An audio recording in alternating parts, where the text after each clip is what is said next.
Baphathi bohlelo siyabonga ukuphatha uhlelo ngendlela emnandi kangaka. Bafundisi bami bonke egabeni ezahlukene.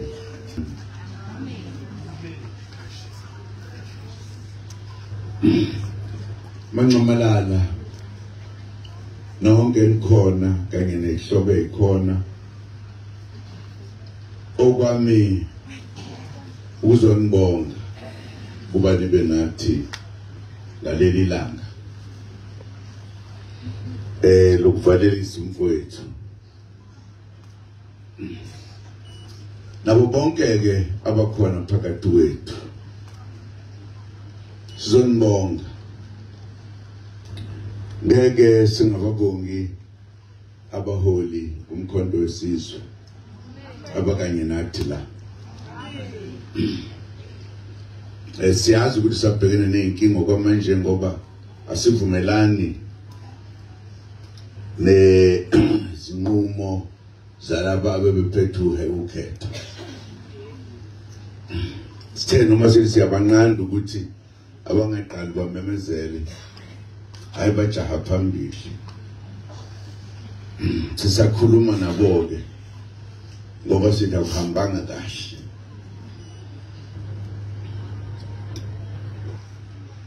Sizonibonga nonke ukuthi niphumile nazophelezela uNcomalala umfowethu.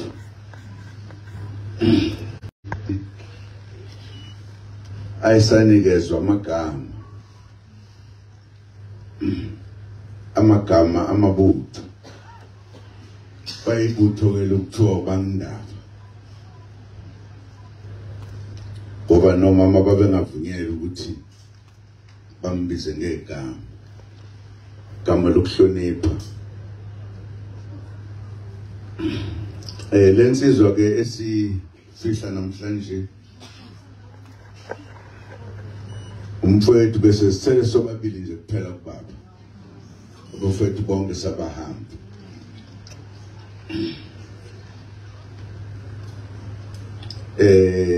Phakathi kwami naye ke bekukhona umehluko omkhulu. Bonke abafowethu nabanye ayizange yenziwe into okubona yenziwa kimina naye ubaba. Abaningi esakhula kanye nabo ube negama bizwa ngalokuthiwa ulilo. Ngazi ukuthi laqhamukephi.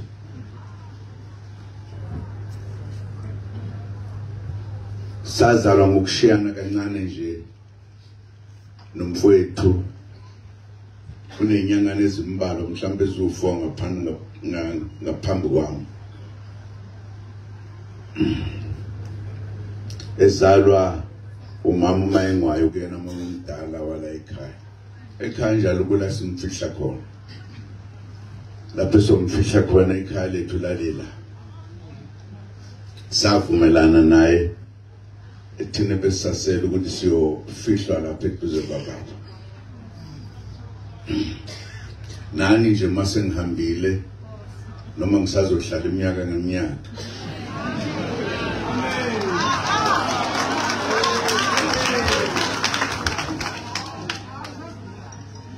ndabatshena balayikhaya ukuthi ngeke ngingajwe eGoli noma eThekwini ngiyongajwa la. Ngifuna nje ningayilenzi iphutha. Nazi kahle ukuthi ngiyongajwa la eduze komfowethu, eduze kababa, eduze kamfowethu omncane kuba mfowethu kwangwaye ngogcina. ulamulama mina savumelana nomfowethu wasolalela thina eduze kwababa. Umfowethu ke sebemkhazile abamaziyo insizwa ehlonipha ngendlela yesimanga. Nginomlando omude naye kwaze kwafika lapho khona amagama ethu ahlangana khona.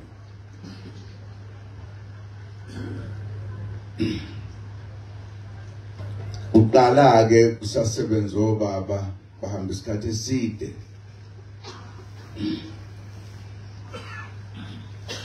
Umama engwayo wakhulela umfowethu.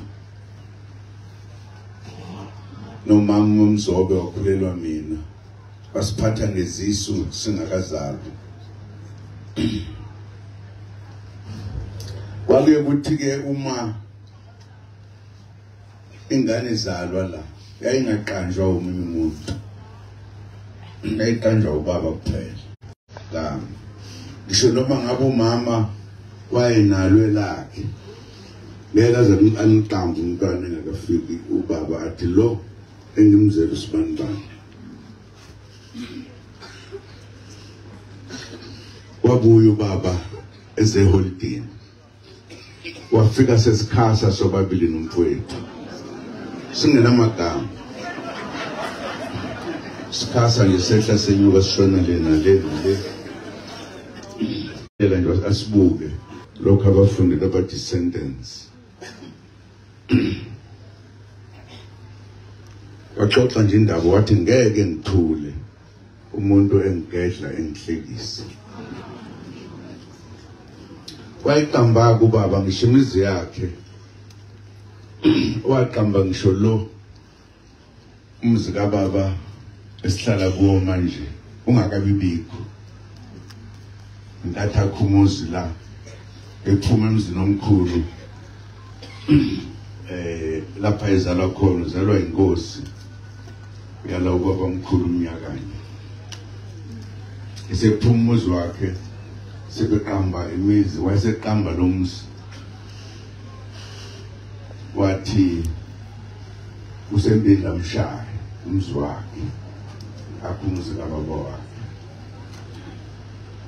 Lo muzi yona uyophathwa umayengwane. Wathi ke umamzo uma sephuma umuzi wakhe igama labo lokadakwa inusi.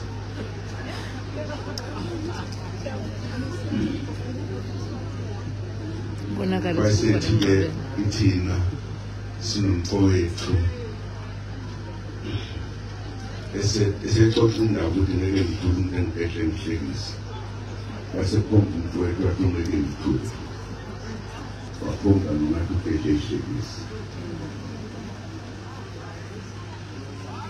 Umama ngiqamba ngemva lokho isengiqamba ngelakho wathi mhlanganyela. Wayengeke alishwe ngakafika.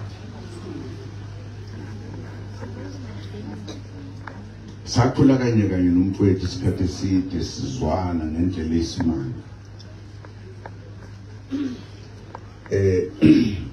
Ubaba umfundisi wami lo bekhuluma iqiniso ukuthi insizwa ehloniphayo ihlonipha ngendlela yesimanga.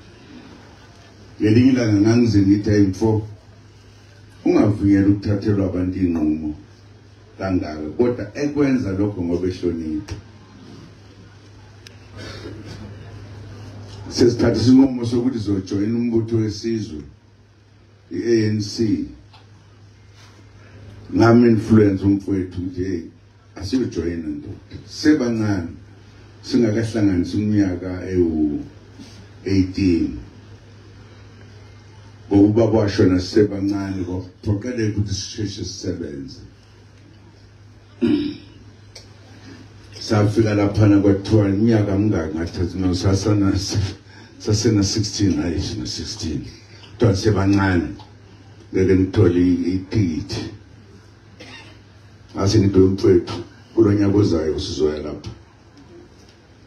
Sobakhohlisa sisesina 18. Ukuze sithola amathikithi ngoba ngijaha kulo ulwele inkululeko.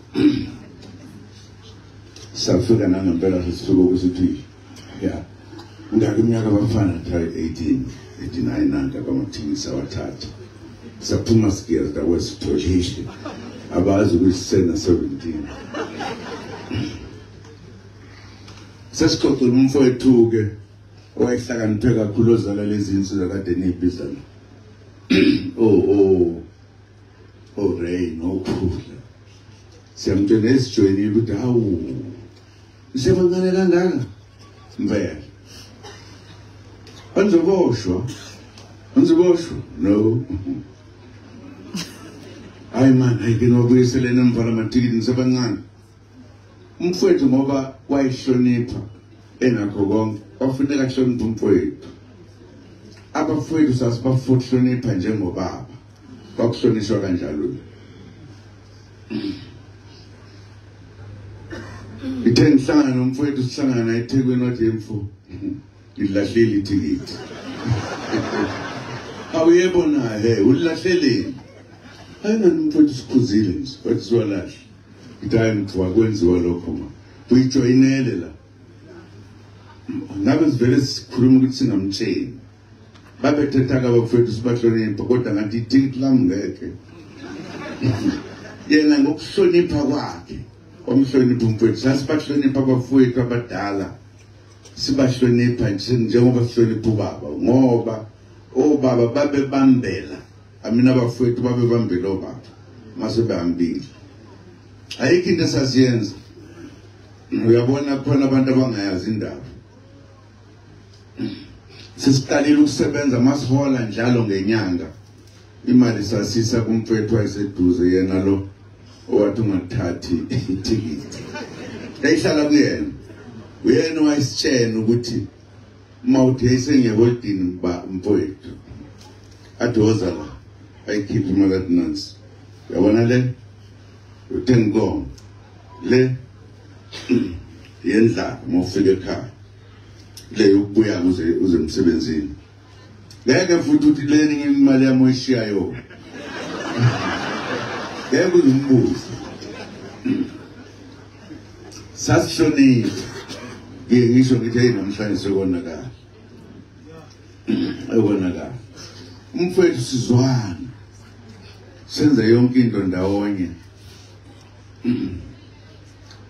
noma umfowethu ukhanyethe kwangene sizethanda ukulwa kodwa mayisilwa wayenezibongo zakhe uqhudela imizwezo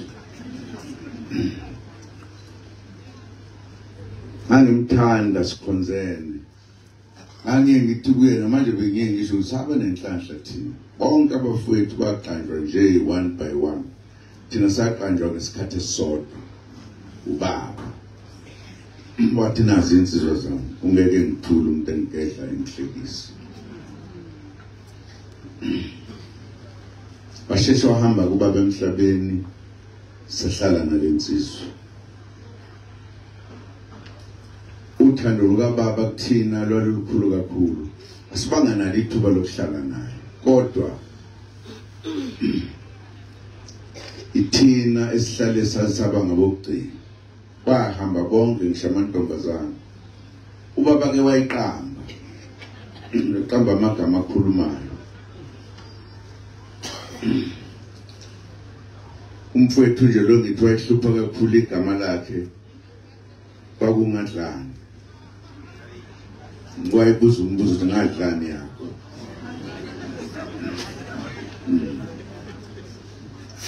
basiqamba nje sonke amagama namantombazane nje obona bakwenzayo yayikhuluma lensizwa kodwa siyesa sala sobabili naye sahlala bese sizindandana isiso babili bengithemba ukuthi sisazohlala mina naye ngoba bengithi ubaba wasithanda kodwa nobaba mkhulu basithanda besahleli mina naye kube mnandi ngaleli langa ahambe ngalomfowethu angenza umsebenzi omncane nje ngibulele imbuzi ngibalelele ukhokho wethu owazala indlu le yaseMpendle Olgajo ukhokho wethu waganwa intombi yasebukhosini njengokufanelekile ekamthembu engamtholanga umntwana womfana yathola umntwana entombazane kuphela yadlula emhlabeni iyona ke ebithumele ngabakwazi ukulalela nokutshenwa ukuthi kufanele ukuthi ke ngiyenzele nje amahewu ngalelo langa ke ngizovuka ekuseni ngize kumfowethu nomlande siyodla inhloko yethu ngalo sihlale nje kube mnandi kodwa ngezwe abantwana benqonqoze endlini engilala kuyona bathi akuyakhalwa ngale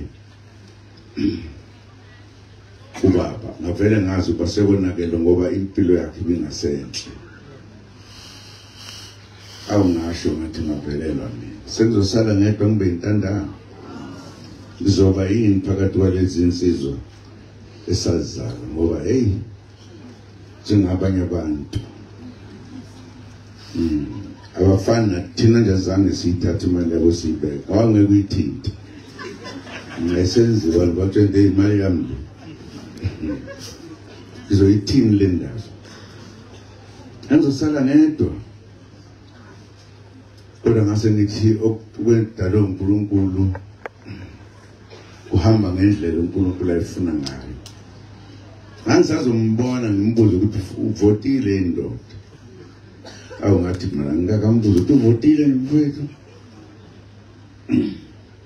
base bengitshena abantwana ukuthi hayi uvote izolo kulaba bespecial athi unqoma belindele ukuvota bese yangishiya I'm sure uhambe enze kahle washiya umfowethu njengoba sebeshila befundisa akekho umuntu obelunge nje ndalo belunge ngendlela esimanga kodwa ehlakaniphile ngiyabonga nje ukuthi ke nifike nonke nizoba khona masibeka ithambo lika baba mina nje sengisele ngedwa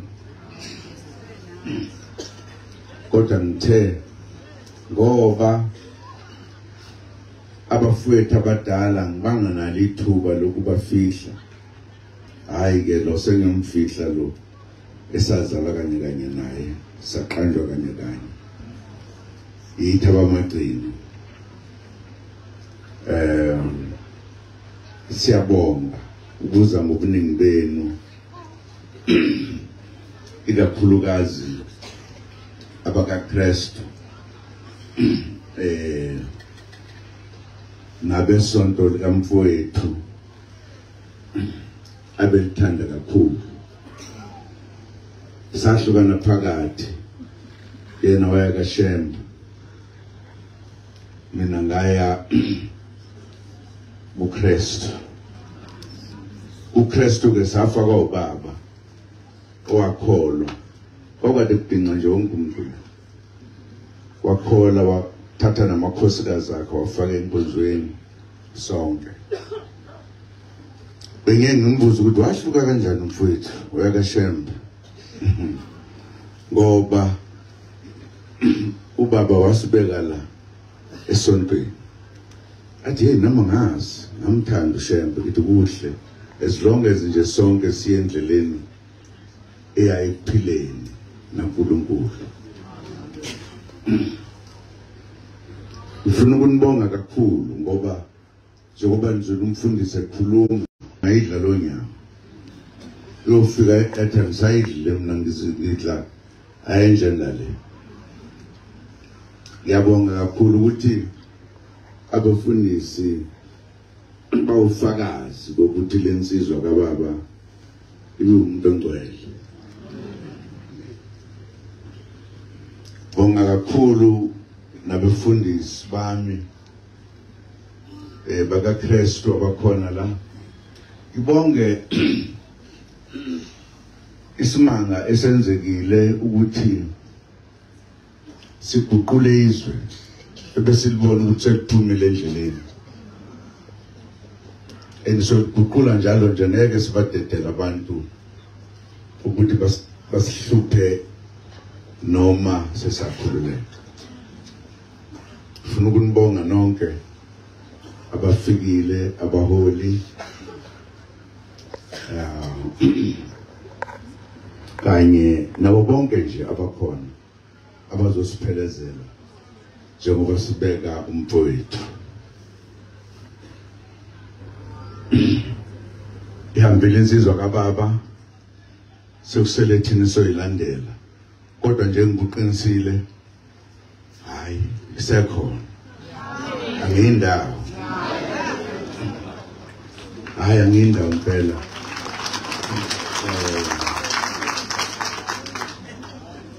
Angikhuli manje kuya phezulu ngikhula ngihlona phansi ngiba umusha zonke insuku ufuna ubadelisa labathi kufuneka sheshana ikhona le bangasijwayelelayo. Ufuna ukunibonga nonke ngifuna ukubonga omakoti bakamfowethu sengifuna nikwazi konke manxamalala enikhona la ngithethile lento ukuthi omakoti njalo nje bambozwa ngeingubo bafudumale abanye kukhona abanye nje ukubona ukuthi useyafa manje. Ngabuza ukuthi yaqhamuka lento kumboza umuntu ngengubo esinda kangaka. Mase ngifika la sengithe abangayenzi lento napho sengifika sebebagqokisile futhi. Ngabiza umuntu ngasisusa leza ngubo bazofa amakhosikazi kamfowethu uhlola yini. Ngoba kufanele kuhlonishwe hayi ukuthi umuntu ezwe ubuhlungu akulungile. Lo mthetho sengiwushayile ukuthi akukho umuntu ozobulawa la ukhona. Bathi nawe uyabona nje manje babonakala ukuthi bahloniphile. Lento ukuthi umuntu amboswe ngengubo iphumaphi ngoba sasingenazo nengubo lezi kudala. Ayilungile lento. Ufuna niyazi nabafowethu ukhona ungifuna ngitshela ukuthi yini isizathu ukuthi umuntu ushonelwe uzwisa ubuhlungu uyasuza useyaphakanyezwa useyobekwa no abahlale nje kahle uyabona nje manje sibabona kahle. Ufuna niyazi sengishaya umthetho manje Ray shaya umthetho manje manje ngakwazi ukungitshela ukuthi yini ebangela ukuthi kubulawa umuntu ngeke ngibavumela bethu no nani bafowethu ensempenge hayi asinazukukhola ubuhlungu omakoti bethu ufuna niyazi impela nonke nje hayi sizukwenziwa leyo into yenza impela ngothathiwisa ngimshaya. Siyabonga kakhulu. Ngifuna ukuthi bantwana bakamfowethu kufanele ukuthi ishintshe unyawo nazi ukuthi umfowethu akasekho nina manje nizobheka lo muzi sizobambisana sonke.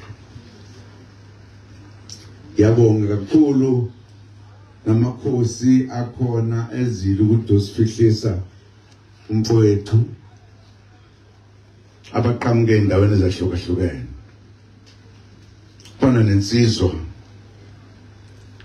esihamba nayo emkhoyisana ekhona la. Awuphakame bakubona. Awuphakame. Stand up. Yebo. Nkosi uking wamakhoyisana. Into esiyenzile sibuyise abantu bakithi amakhoyisana ukuthi sibe sonke bonke bavotele thina sizwe sonke samakhoyisana noma besirobhile sizobalungisa sizolithatha silibuse sishintshe imithetho sihlale sijabule. Ngiyabonga ke bakwethu isikhathi sambili. Bengifuna nje ukunitshela ngalensizwa kwethu ukuthi oh sesele sibabili sengisele ngedwa. Kodwa ke nakho nebani yasho ndini khona. Ningilalele. Ningahluleki ukuvota nivote wrong. Nivote kahle ngoba sizophinda futhi ukuphinduke. Ngoba basiphuthi.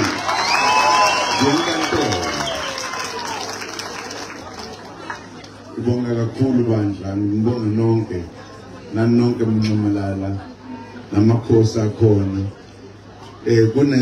Kunesi into engiyenzile ngakha isigungu esithunywa yimi nje kuphela.